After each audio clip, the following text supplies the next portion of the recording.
We are just 201 days away from the midterm elections that'll determine which party controls the U.S. Congress for the next 2 years.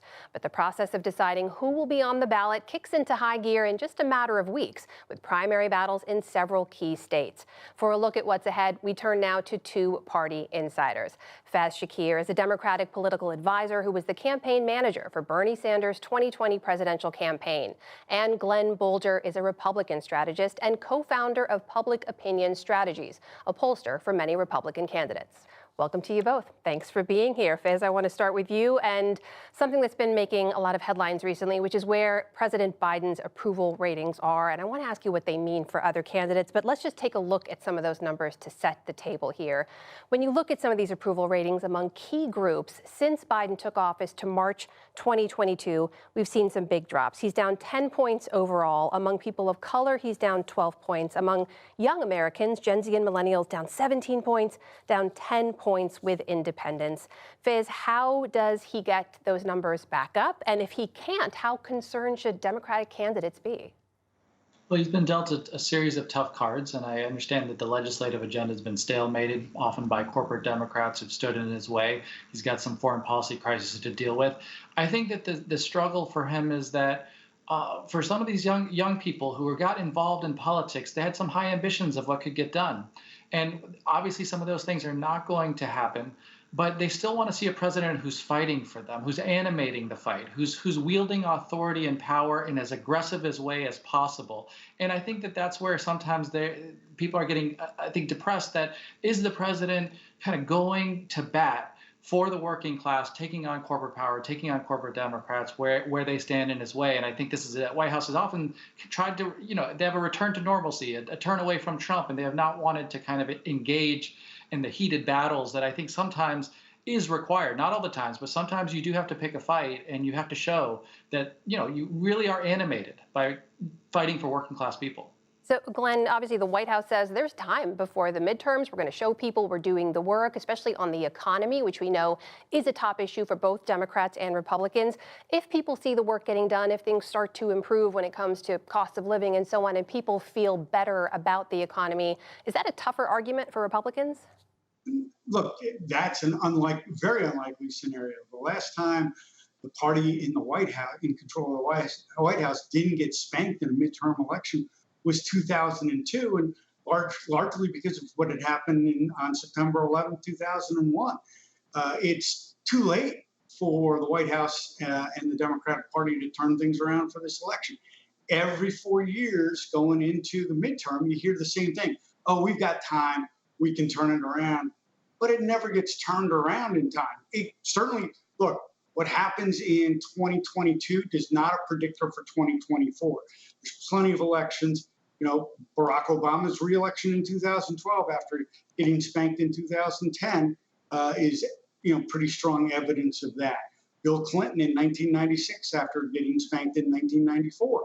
So, look, independents are who decides elections, especially wave elections.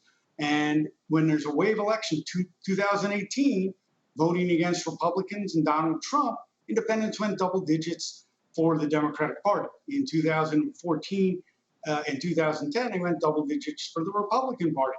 Right now, and I understand what my counterpart is saying about disaffected Democratic base, progressives, but the real problem the Democrats have is they've lost the trust of independent voters, and you're not going to get it back between now and November. Well, let me ask you about November and those looming midterms. If history is a guide, it will likely be good for Republicans. They need a net gain of 5 seats if they're going to win back control of the House. But I want you both to take a listen to what the NRCC chair, Tom Emmer, said about his predictions back in January. Take a listen.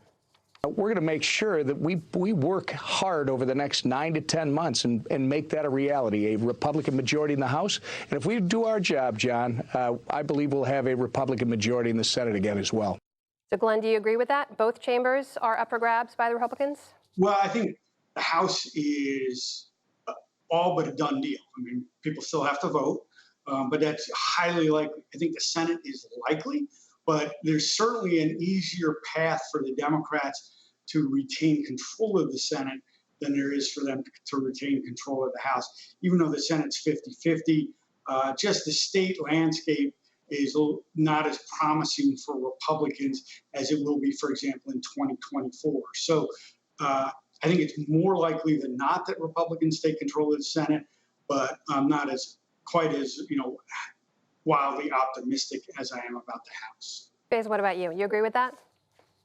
Well, the question is just how much turnout do Democrats get? And if we can increase turnout, we can mitigate some of the things that Glenn is talking about. I think my view would be right now, elections are always about choices, and you have to make clear that what is the choice? What is on the Republican agenda? Right now, most of the Republicans are running on no agenda, right? They'd rather not talk about an agenda. You heard Senator Mitch McConnell say that, like, this is just a verdict on Joe Biden. I think it's the obligation of Democrats to both say, here's what we're for, what we put on the table. We wanted to reduce prescription drugs. We wanted to make the wealthy pay their fair share. We wanted to expand Medicare, but there were certain people who stood in our way, namely Republicans, and look at their agenda offered by Rick Scott that wants to, cut Social Security, cut Medicare, increase taxes on working class Americans.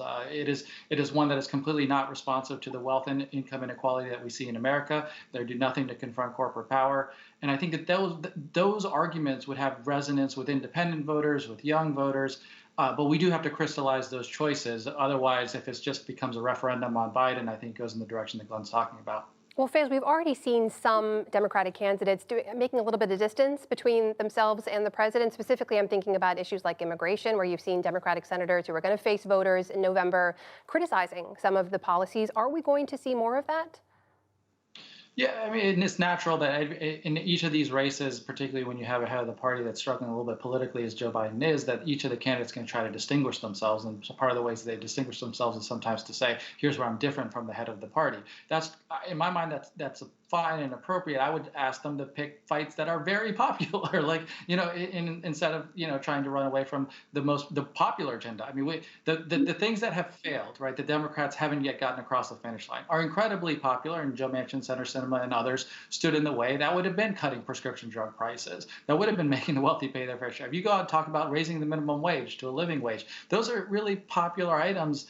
And I think it really also makes the case, by the way, that that agenda still can get done. If you put more people in the Senate, we can move the needle on this agenda. Put more people in the House, we can move the needle on this. The problem for the president was that he had basically 95% plus of the Democratic Party, but not 100. So let's give him some more support. And I think I do think that those issues still play very well for us and should be talked about. Glenn, I'll give you the last word here. You're giving a couple of lines of advice to a Republican candidate out there who's in a crowded primary. What do you tell them? What do they do?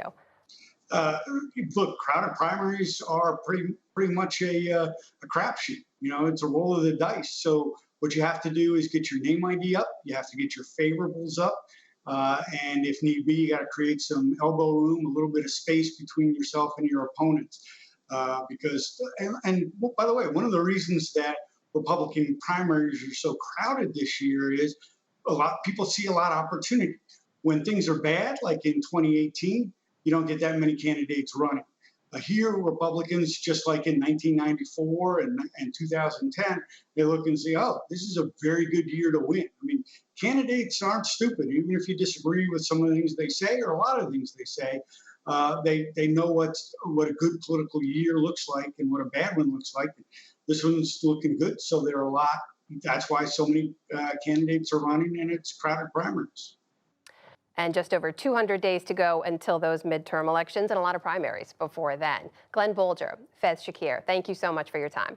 Thank you.